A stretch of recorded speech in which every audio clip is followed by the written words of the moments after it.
Hi everyone, my name is Samari. Thank you to the Aurora Journal for enabling us writers to sort of give back to the journal and create these workshops. But today I'm going to be talking a little bit about um, how to generate abstract poetry, sort of into the history of um, that way of writing poetry. It has its roots in the surrealism movement in the 1910s and 20s. So before I get to the workshop part of this workshop, I'm just going to give a brief overview of the history. Yay, history.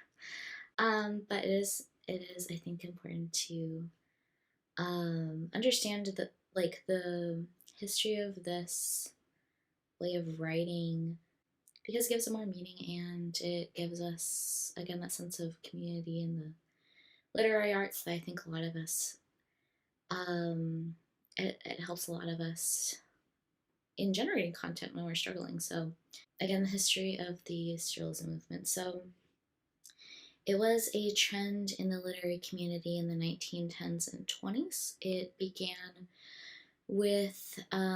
officially began with the publication of the Manifesto of Surrealism by a French poet and critic named Andre Breton, or Breton. Um, Sorry if I mispronounced that. But that was published, I believe, in the 1920s, and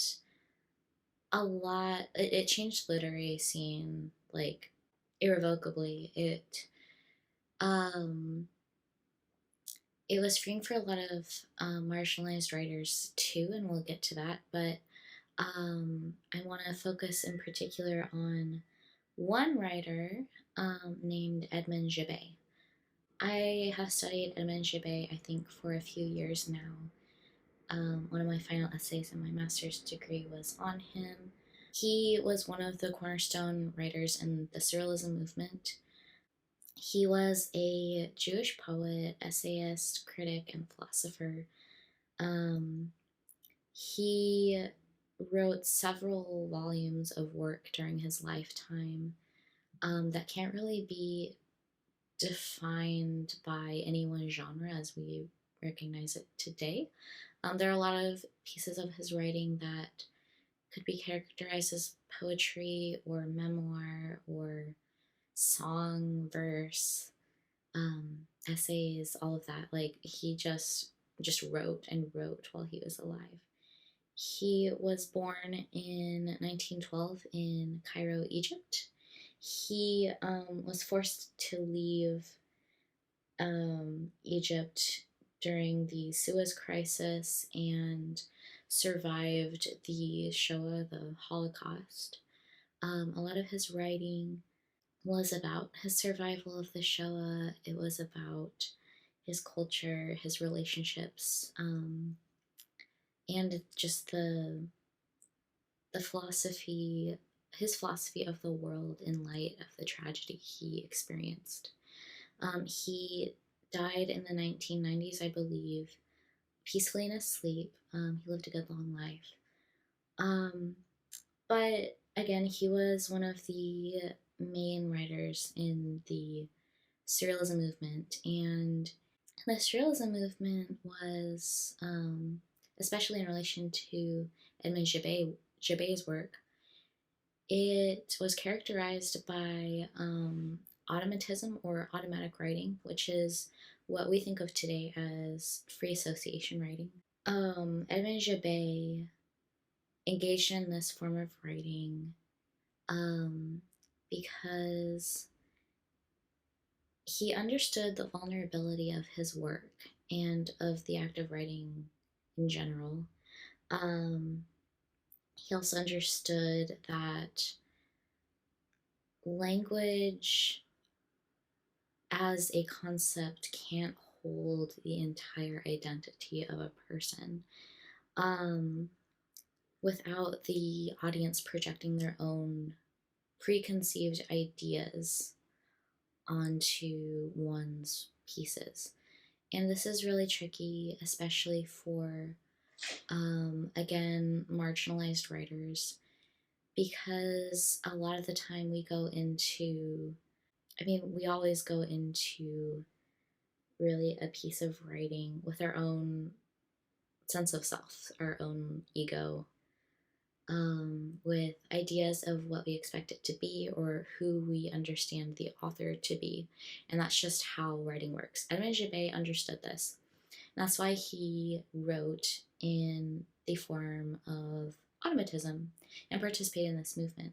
The idea of automatism is that um, in engaging in free association, you free your unconscious mind from the constraints of your conscious mind.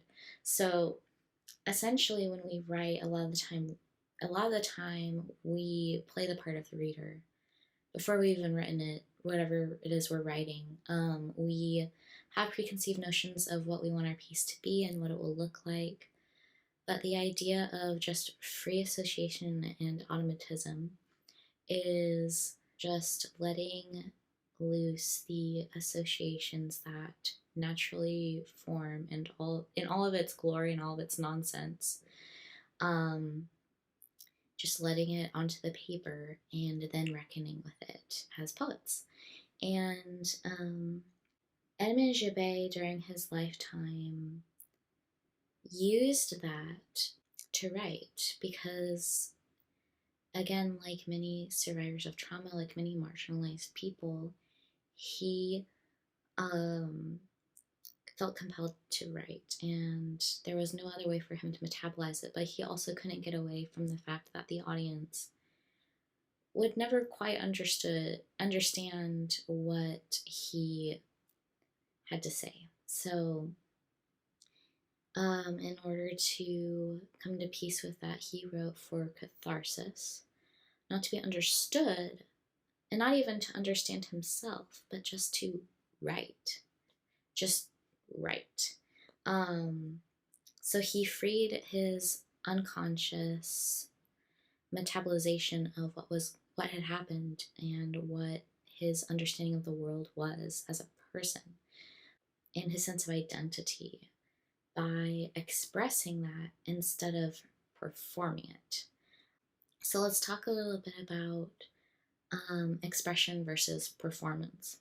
So it's a really tricky line to walk, obviously. The boundary between what we understand as ourselves and what we use to communicate that, it's not a boundary to cross. It is a boundary like to negotiate and to, like, it's a relationship. It's not a distance, it's a relationship. Because you recognize that they can't really overlap. You can't communicate your entire sense of self. Otherwise, there would be no need to communicate it, right? Like, you would just be able to be and people would understand. But that's unfortunately not the case. But this also allows you to express and to choose how you present yourself and how you understand yourself and how you choose to be yourself and to live.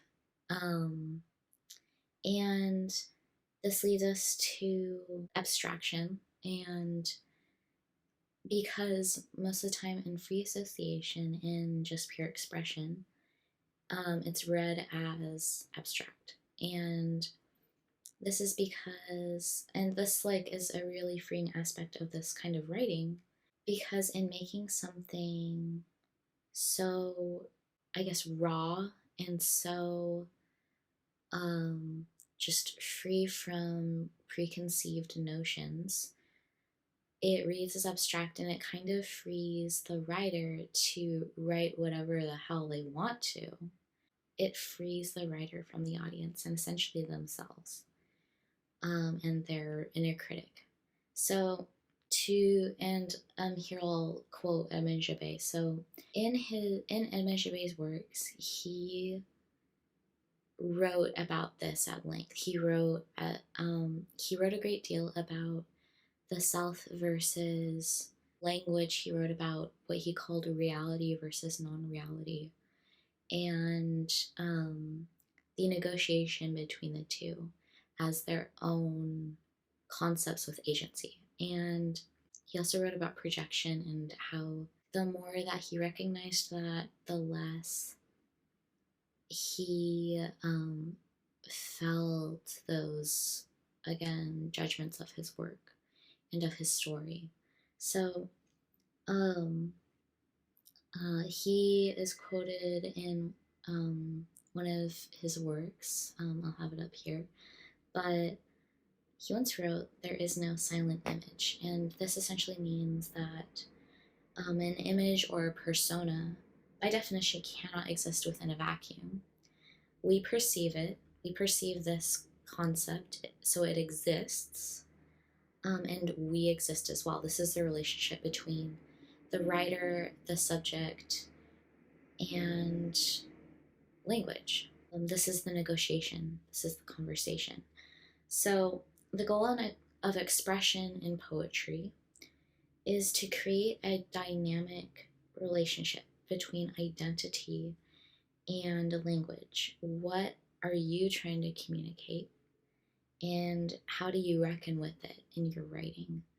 By focusing on, again, your identity, your sense of self, what you are writing about, and the language you use, and in negotiating that relationship between those three things, you free yourself from the audience. And that is, I guess, the science of free association writing. And I hope this is easy to follow, but we've talked about automatism and essentially its goal of freeing the unconscious with all of its associations, with all of the things that we pick up subconsciously and that we understand about ourselves and the world around us subconsciously. The really great thing about that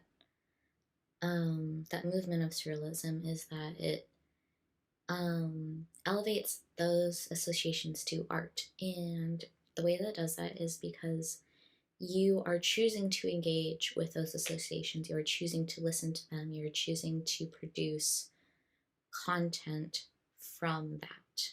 And again, this has been a really powerful tool for survivors of trauma and marginalized folks because it allows us to live in a way that we choose and to express ourselves in a way that we choose. It gives us agency. That's what the surrealism movement is all about, baby. So how do you do the thing? Well, that's where we get to, sorry, I have notes. This is where we get to the workshop part. So now that you have some of the history and all of that background info, let me get to the point. So we think of automatism these days as free association. The goal is to free your unconscious associations and express authentic meaning. Now, how we usually go about that these days, and I did this in college, I've also worked with students and taught them, and I use this exercise and it works, trust me. Like, really, whatever you want to write, it really works, but I'm going to focus its application on poetry here. So, and this is how I got through my own master's degree. So what I'm going to have you do is called stream of consciousness writing or free writing. This is the first part of what I'm going to have you do, actually. I lied. So if you're not familiar with free writing, it's essentially write whatever it is that comes to your mind. And you want a journal, piece of paper, a receipt, inside of a book, whatever. I won't judge you. Take whatever you have on hand, sit down, and for a full 5 minutes or however long you can, if it's more than that, write whatever comes to your mind. And it's harder than it sounds, but just keep writing whatever it is, even if you like, even if you're just writing I'm bored, or this is stupid over and over again. Write it down for 5 minutes again, or as long as you can. And once you have that done, in an hour or two or the next day, repeat the exercise, write for a full 5 minutes or longer if you can. And as you do this, you might start to notice interesting things that you didn't really like, you weren't aware were on your mind at all. You just, and this is a good sign. If you find that you make associations that surprise you, that means you're successfully freeing your unconscious mind. Um, but sometimes with and how you apply this to poetry, sometimes it helps me to sort of do this in poetic form. Like I'll just come up with I'll just sit down and I will set a timer or do this for as long as I can. I tend to hyperfixate on it, but if I'm struggling, I will set a timer and I will just write lines and flip. But I won't think of them as lines. I'll think them as, and you want to think of them as just phrases or ideas. I'll write as many as I can in that span of 5 minutes. And that's free writing. Just write whatever comes to your mind. This will, if you're struggling with like generating content or finding like what you want to write about, this might help you identify a theme that you want to focus on or that is relevant to you. And the more you do this, the easier it will be to converse with your unconscious and without judgment, without preconceived notions. And part two of this, if you would like, go through your associations, pick some that are interesting to you, tweak them, make a poem out of them, make 2 poems, make 3, make none, keep going. Build onto them too, with conscious writing. Like you can use, I've done this so many times I can't even count. Like actually I think most of my poetry that were in my thesis came from this exercise. It really works. So with these associations, just pick some. You can build an entire poem off of one if you find it interesting enough, if that is something that is relevant to you. And if you'd like, you can also, if you're writing them in a journal, get messy with it, get visual with it.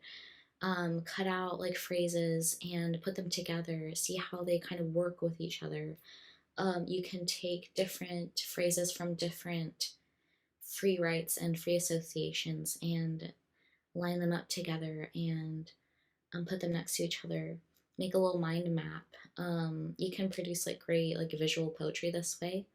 You can also, again, just I find for me that I don't tend to do that. It tends to work better for me to write those free associations and just automatic writing and pick phrases and ideas that I want to focus on and build on those or put them together or kind of sew them together.